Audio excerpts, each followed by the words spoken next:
Hello friends, అందరూ ఎలా ఉన్నారండి? వెల్కమ్ టు చాణక్యాస్ నీతి.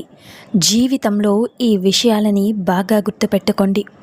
నేటి సమాజంలో నిజమైన ప్రేమకి, నిజాయితీగా ఉన్న మనిషికి చాలా తేడా ఉంది. అలాగే వీళ్ళకి విలువ లేదు. అబద్ధాన్ని అందంగా చూపిస్తే నిజం కూడా దాని వెంటే వెళ్తుంది. నిజమే కదండి. అలాగే మనకు ఇష్టమైన వారు మన గుండెను గాయపరిచేలా మాట్లాడినా, మనల్ని ఎంత దూరం పెట్టినా మనం మాత్రం వారి గురించి పదే పదే ఆలోచిస్తూ ఉంటాము. అలాగే ఎందుకు అంటే, ఒకసారి మన ప్రపంచంలోకి ఆహ్వానించాక, మనవారు అనుకున్నాక ఇక వాళ్ళు పరాయివారు ఎలా అవుతారు? గుర్తుపెట్టుకోండి. విడిచి ఉండలేనంతగా దగ్గరై తరువాత దూరం పెడితే ఆ బాధ ఎలా ఉంటుందో కేవలం అనుభవించే వాళ్ళకే అర్థమవుతుంది. నిజమే కదండి. దూరం పెట్టినంత సులభం కాదు మర్చిపోవడం. గుర్తుపెట్టుకోండి. ఎదుటి వాళ్ళు ఎలా ఉన్నారో చూడకండి, ఎలాంటి వారో తెలుసుకోండి. మిగతా వారు ఏమనుకుంటారో అని ఎప్పుడూ కూడా ఆలోచించకండి. వాళ్లతో మీరు ఎలా ఉండగలరో ముందు అది ఆలోచించండి. అలాగే జీవితంలో ఏది కోల్పోయినా పర్వాలేదు, కానీ వేరే ఎవరి కోసమో మనల్ని మనం ఎప్పుడూ కూడా కోల్పోకూడదు. అర్థమైంది కదా? ఎందుకు అంటే, మనం ఏంటి అనేది, మన ఇష్టాలు ఏంటి అనేది, మనం వ్యక్తిత్వం ఏంటి అనేది ఇక మనకు మాత్రమే తెలుసు. కాబట్టి వేరే ఎవరి కోసమో మనల్ని, మన వ్యక్తిత్వాన్ని వదిలేసుకుంటే కనుక ఇక అది చివరికి ఏ గమ్యం చేరుకుంటామో మనకే అంచనా లేకుండా పోతుంది. గుర్తుపెట్టుకోండి. అలాగే ఒక్క విషయం, మనం సముద్రాన్ని చూడగలం, కానీ దానిలో ఉండే ఉప్పుని చూడగలమా? అలాగే మనుషుల్ని చూడగలం, కానీ వారి మనసుల్లో ఏముందో ఎవరు మాత్రం చూడగలరు? అర్థమైంది కదండి. అలాగే ఒక్క విషయం, మనం మన సంతానానికి సదా సుఖ సంతోషాలు కల్పించాలని ఆలోచిస్తూ ఉంటాం. కానీ మీరు ఎప్పుడైనా ఆలోచించారా, కేవలం సుఖం వలన ఏం ప్రయోజనం ఉంటుంది అని? అలాగే కేవలం సుఖ సౌకర్యాలనే పొందడం వలన వారి జీవితం ఎలా ఉంటుంది అని? శరీరం శ్రమించినప్పుడే ఎక్కువ ఆరోగ్యంగా ఉంటుంది. బుద్ధి కూడా కఠిన సమస్యల్ని ఎదుర్కొన్నప్పుడే అది తేజోవంతమవుతుంది. ఇక ఇది అందరికీ అనుభవగతమైతే కానీ ఇది మనమందరం మర్చిపోతూ ఉంటాం. నిజమే కదండి. అలాగే ఒక్క విషయం, అంకిత భావంతోనే సదా జ్ఞానం లభిస్తుంది.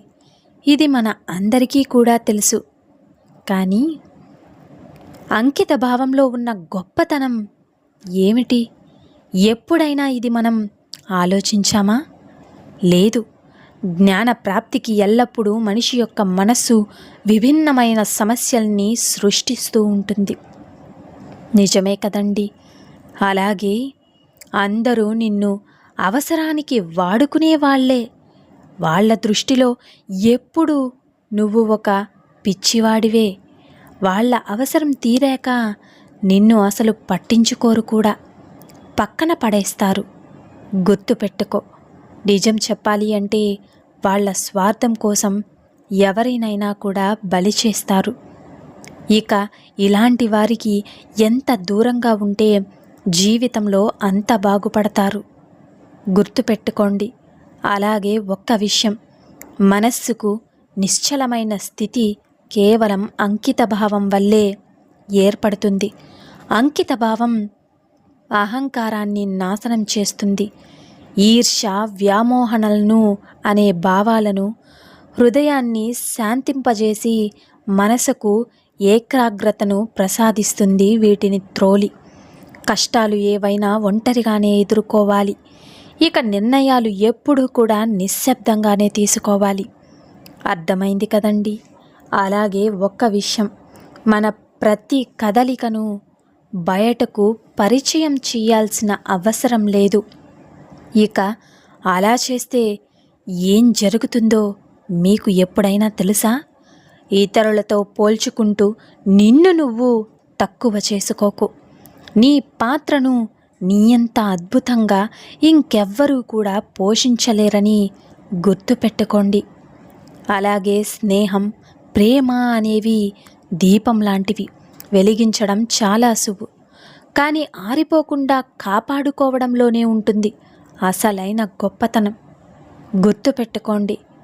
ఇక అలాగే ఒక్క విషయం ఏంటి అంటే, ఈ ప్రపంచంలో కనిపించే నిజాల కంటే కూడా వినిపించే అబద్ధాలకే విలువ ఎక్కువ. నిజమే కదండి.